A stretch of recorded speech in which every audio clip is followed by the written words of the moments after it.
Hello and welcome to NONI, Yanga's flagship talk show where we discuss the topics that you, our viewers at home, are talking about just a little bit louder. I'm Adesope Olajide, and today I'll be asking my guests, instead of the UK debating whether or not to legalize weed, we should instead be striving to ban alcohol. So who are my guests? Well, joining me today are content creator and confidence coach, Nisi T, comedian Mr. C, and presenter and blogger Natalie De Silva. Welcome, everyone. Hi. Thank you. Thank you. So when Canada legalized cannabis last year, their Prime Minister Justin Trudeau said it was in recognition that the current laws governing its use were ineffective and legalizing it would take money out of criminals' pockets. How far the UK is from following in Canada's footsteps, nobody really knows, as we've been all distracted by Brexit. But we do know that if legalized, it will be ranked between alcohol and tobacco and only sold to over 18s. But instead of introducing another drug into our lives, shouldn't we be getting rid of them, starting with booze? With 15% of all alcohol users becoming addicts, shouldn't we recognize its detrimental effect on society and drain on the NHS to the tune of £3.5 billion a year?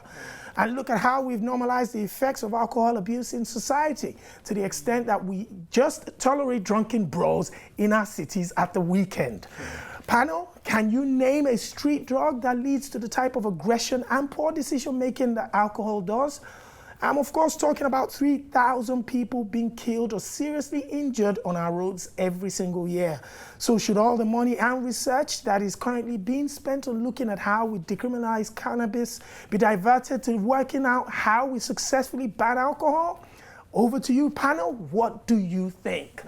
I noticed Mr. C, the minute he heard a ban on alcohol, your expression changed. Yeah, man, it's like if you ban alcohol, then how are some people going to explain that they're just dunce? Wow. Because like some people, it's like, oh no, it wasn't me, it was the alcohol. The alcohol made me do it. No, you're stupid. But the research shows us that more people die each year from alcohol-related accidents and health problems than any other psychoactive substance. Right. No, If you go to the hospitals, the NHS is swarmed with alcohol, related incidents. Yeah. What are your thoughts, Nisi? Yeah, first of all, personally anyway, this is very, very personal, Yes. but I'm against anything that kind of clouds your judgment or that takes you away from your natural state, only because I believe that that's when you have the whole, oh, but it was the alcohol, or if you're high and you're smoking, that's when the excuse comes of, oh, but I was high, I didn't know what I was doing. So for me personally, I'm just against anything that takes you to a state out of your natural state.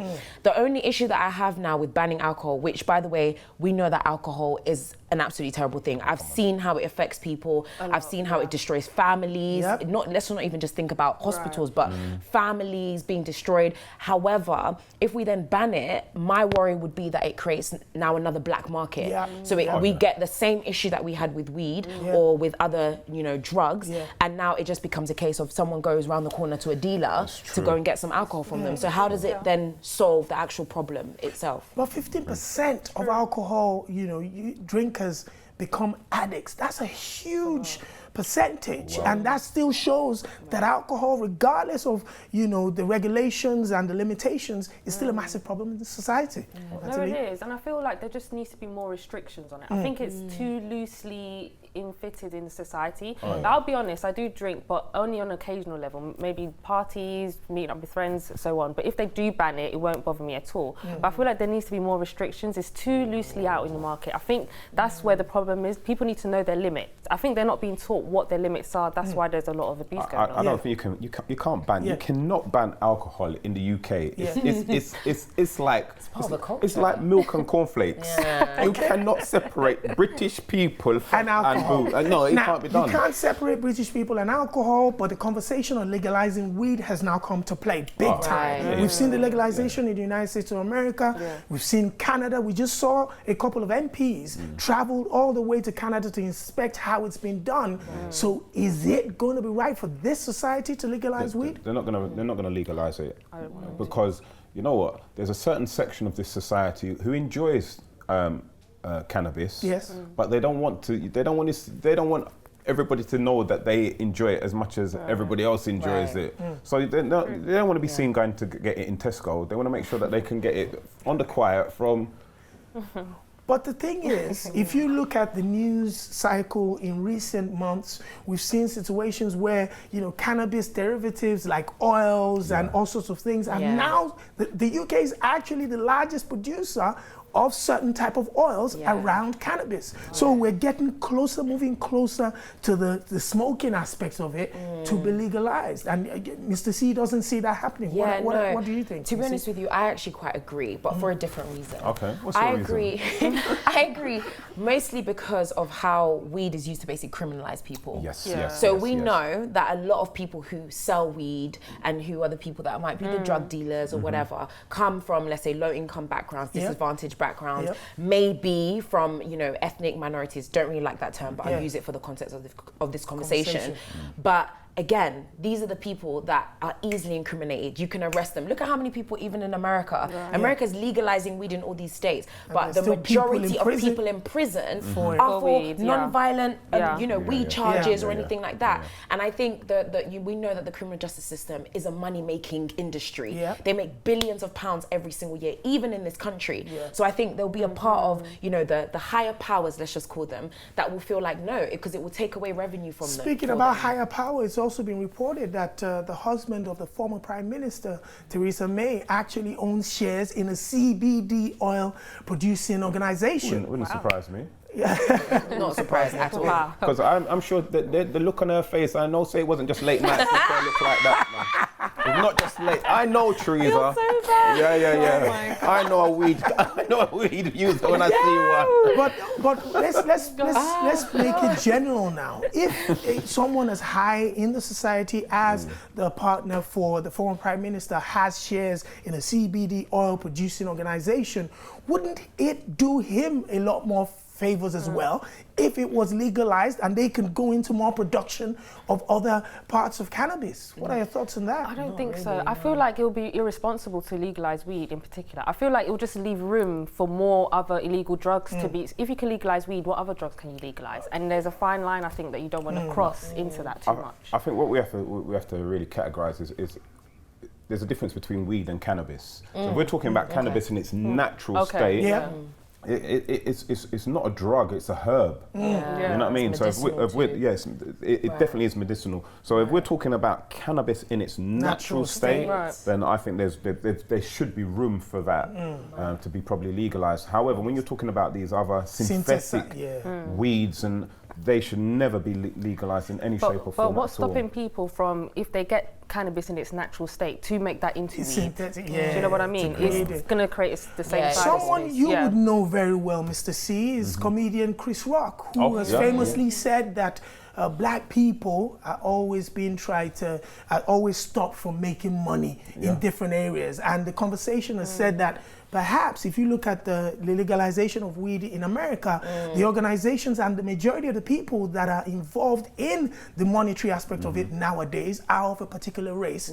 And most of the black people that are involved in cannabis in the first instance are probably in jail. Do you think there are social reasons to not legalizing cannabis because it might be a way to uplift other sections of the society? Yeah, but you know, there'll be so many other factors what will prevent them. So again, it's like if you wanted to if you legalize cannabis, for example, in order to get the production, the distribution, you have to have a certain amount of money. So you know, if you haven't got that, you're not going to be able to get that head start. Again, if a black male goes to his bank to say, look, I'll start up a little weed business, you know. And Oliver goes, well, you know, I want to make an investment. It's true. We know who's going to get the money. 100%. You know what I'm saying? So there's going to be other obstacles which are going to prevent us from rising as high as we should in that particular trade. It's been said that the dispensaries in America, particularly, to be given a license to have a dispenser, you need to probably have a cash injection of about $1 million. You see? And in most cases, we know what part of society would be definitely cut off from having that type of cash injection into the... But now let's look at the other side. We're talking about legalization of weed. You're definitely putting strong points forward to going against the legalization. How about looking closer at other stuffs like alcohol, like you started the conversations about what other measures can be taken around alcohol now to make it even difficult? Because you're looking at 15% of alcohol and drinkers becoming addicts, 3,000 deaths and injuries a year being alcohol related. That has to reduce, doesn't it? No, definitely. And, you know, like as you said about addiction, I think because it's so ingrained in our society to drink, it's easy for people to just say, oh, you know, I just have a casual drink every now and then. And then when you look at it, it's like half a bottle of wine every night. And then on weekends, then they're doing shots and spirits. Because again, it's this culture thing which makes it the excess more acceptable. Because like, you know, when I was a youth, we didn't do shots. We didn't do shots. We didn't go to the bar and get, shot, whoa. And because now you're not just sipping the drink, you're back in it. One time. So is that kind of excess which is causing I think causing the damage. So there needs to be a change in the culture again. But because there's so much money in it, these breweries, again, you know, whenever there's student unis, you'll find that there's always a discounted, you know, drink option. Bar or something. All the time, And I think the same, just to kind of piggyback off what you're saying, very, very quickly. Same thing is a cultural aspect, and I think there needs to be a lot of education pumped into, for example, like sex education we do in school, but how about educating people about things like alcoholism and these kind of issues? But I think education is definitely a big part to it as well. Fantastic. Okay, we need to take a short break now, but when we come back, I'll be asking my panel if we can't successfully ban products without driving them underground or creating a criminal black market, should we regulate them as strictly as possible and tax them so they directly pay for the problems they cause in society? See you after the break.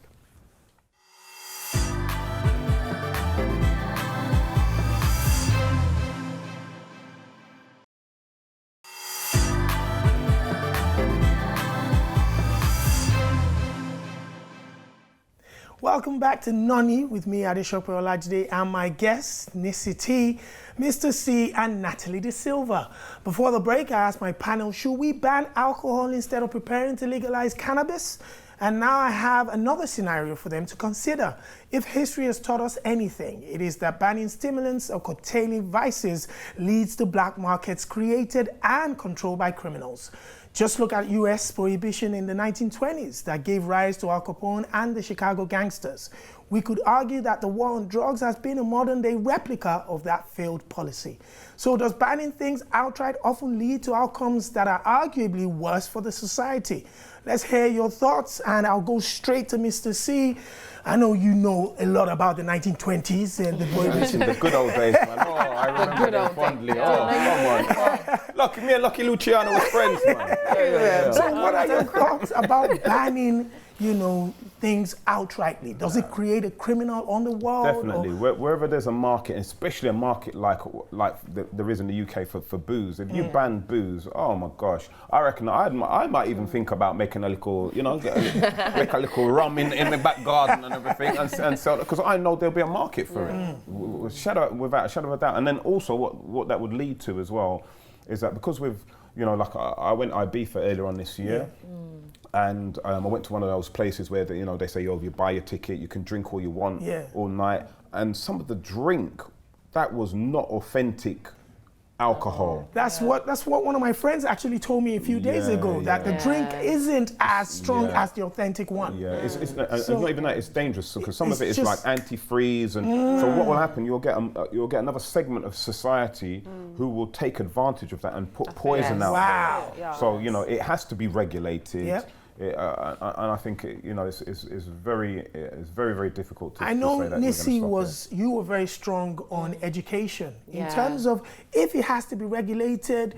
that's still it's still going to leave room within the society for us to have major problems as we're having with alcohol in certain instances. Yeah. But education, how effective do you think that can be alongside these regulations? Yeah, I definitely think that education has to be implemented. Even now, forget even before regulations are made, just because I feel like people need to understand the repercussions of what they're putting into their system. Let's talk about, you know, liver disease. Let's talk about the effects it has on your health. Let's talk about the fact that it can, as I said before, kills brain cells. It kills brain cells, breaks up families. And we were talking about this earlier, saying that we know statistically that alcohol actually does worse than, you know, weed, at least from what we've seen statistically. But there needs to be a level of education just for people to understand what they're actually putting into their body. Because like you said, it's so cultural now, to the point where it's like, oh, after work, drinks after work. You know, that's the culture that we have, right? So in order for us to actually actualize change within the culture that we've already created, because a lot of people will be like, no, we can't,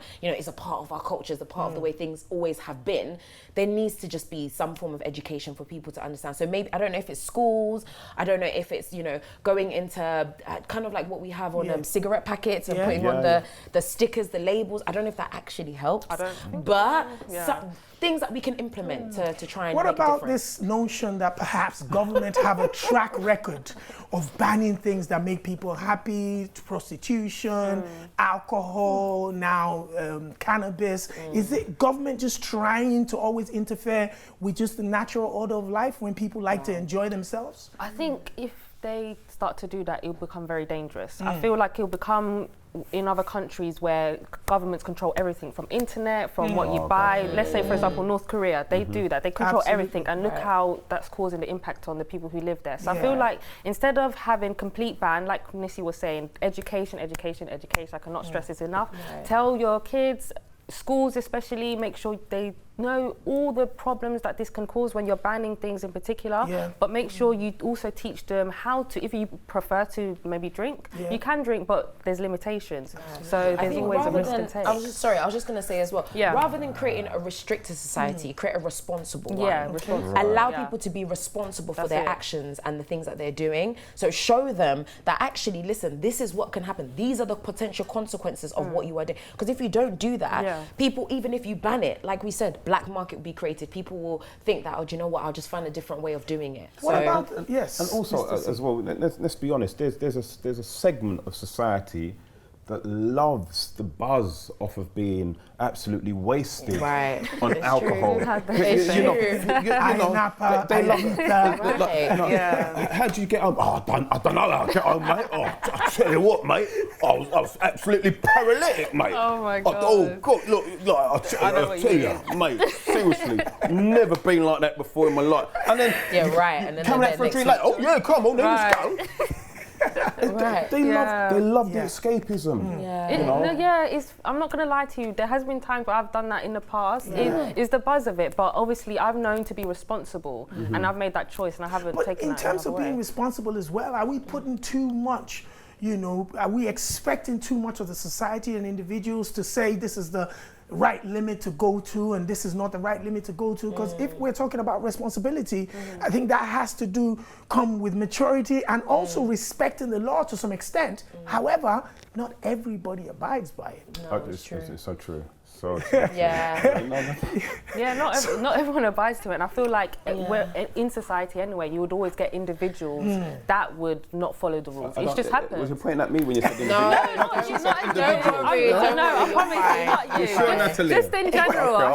What about the fact that, you know, everywhere we've seen the government legalizing cannabis, they've always spoken about the fact that they're taking money out of the criminal all over the world. We saw that in America, we saw that in Canada. Is that something that really drives this legalization of perhaps alcohol or cannabis? The thought that they kind of smash the black market system. Is that one thing that's in the government's mind, or they just use it as an excuse? I think a bit of both. I think the government never do anything, and this is me being critical of the government, but hey ho, it is what it is. I don't think there's ever a moment that the government ever does anything unless it benefits them or benefits a certain group of people. So that top 1% that we talk about, unless it benefits them. Hence with alcohol, for them to really ban alcohol, come on, alcohol pumps in so much money into this country. People live literally for the weekend and drinking, so that's not going to happen. So I think it's a bit of both. I think there are some people who are literally thinking about the health aspects, but a lot of it is money. You know, everything is about industry, everything's about revenue, how much money can we make, you know, so yeah. I totally agree with you as well, because, you know, if we look at like cigarettes, for example, when they did the studies and they found out that cigarettes was causing cancer and blah, blah, blah, the right thing to have done, to have been done, was to just ban cigarettes. But no, what they decided, oh, well, let's put a little shutter down here, let's put some little, you know what I mean? But the addiction, once you're addicted to something, that's, you know, the images, through that. It's not going to make any change. You see what I'm saying? So, but because there was so much money involved in it, they're not going to stop it, and it's the same with alcohol. But if you look at somewhere like Scotland, for instance, in respect to alcohol, they changed their laws, and in the percentages, I can't really understand the ways they brought it down, but I think they've increased the prices on cheap alcohol in Scotland to kind of put off a lot of the general drinkers on the road that just fall around and just get access to the £2 worth of alcohol and stuff. So should there be those type of tightening around alcohol within the UK, perhaps? So? Increase of price? Do you know what? Part of me says no, because again, who does that benefit? At the end of the day, the people, again, who are still making the big bucks and still making the money, that will still benefit them, because there will be either the ones that are so addicted to alcohol that they will find a way, kind of like any drug, crack, heroin, they will find a way to pay for it. And it's not fair to say that someone that is responsible, someone could be from a working class background, less privileged, but is responsible and maybe does want to have a bottle, you know, a glass of wine once in a while. So why tax them? So that's my issue. Picking up on your tax, how about we add a tax to alcohol, add an extra tax to say, you know, this amount of money will be going to cover for the NHS 3.5 billion pounds that the government have to put in every single year, coming from the people that actually buy this alcohol and misbehave. This is where society has always gone wrong. You see, what happens is that when you tax the people who make the big decisions, it doesn't benefit, it doesn't affect them. So it's the same thing like with the diesel cars, for example. They encourage us to get diesel cars because it's better for the environment. Now it's a problem. Blah, blah. Now it's a problem. However, if they tax the people who make, then they will change. Don't tax the people who buy it. Tax the people who make it. That's right. And so then you'll see a difference, you'll see a change. There's going to be a responsibility from the producers of this content to maybe somehow manage. You squeeze the profits out of them, they'll change, they'll find a different, you see them, and have you noticed, like some of them now are making non-alcoholic substances. Like mocktails, or even, you know, non-alcoholic ciders. Wine, So they can do that, or reduce the alcoholic content in the drink. So we shouldn't be looking at the people that buy, we should be looking at the manufacturers. That's a good point. Wow, that's some serious information coming from Mr. C. See, it's not always jokes, you know. 90% jokes, 10% information. But again, you know, sometimes people have, especially nowadays when you're looking at politics, I remember during the Brexit discussion, talking about money coming back into the NHS, and when they speak about the NHS, they're talking about the amount of money being wasted on dealing with alcohol-related issues and stuff like that. So it's always going to come back on the table. Yes, manufacturers can be looked at, but what about the people that do this excessively and cause the trouble? They have to pay some kind of levy as well. I think in general in society, whether society messes up, we're always going to be responsible for them. So there could be drug addicts, they'll need to be going to the hospital. We use that taxes to help that person. So I think we can't really put a side on for someone to pay for the alcohol and who, I don't know, there's a lot to it. And I feel like as a society, we all need to agree on something, then that way we can benefit from it, I think. Finally, yes or no answers to all three of my esteemed guests. Legalize weed, ban alcohol. So would you say legalize weed? No, don't legalize weed. Ban alcohol? Don't ban alcohol. Mr. C? Legalize the cannabis. Yeah? How do you How say did I that? know To the north, to the south, to the east and the west. Yeah? Oh my Feel God. the healing can blow touch your chest. Yeah? Oh my Booze. I'd like to see some tighter restrictions on booze. And to Nisi? I definitely say don't legalize weed, but let's have a conversation about some of the benefits. So medicinal purposes, things that actually benefit people. And alcohol, we know that they're not going to make it illegal anyway, but let's again have a conversation on some of the restrictions that can be implemented to help society as a whole. Yeah. Thank you very much. I'll drink to that. Thank you very much for this. Guys, that's it from me, Adesope Olajide, and my fantastic guests, Mrs. C, Mr. C, and Natalie Da Silva. Thank you for joining us, and don't forget, every episode of NONI Past and Present is online at yangatv.com, so wherever you are in the world, you can see this show and other great content from Yanga. We'd also love you to join in on our conversations as well at NONI Chat on Instagram and on Facebook and Twitter at Yanga_TV. The best comments win a NONI mug. Join us again soon for more entertaining chat. Until then, it's goodbye.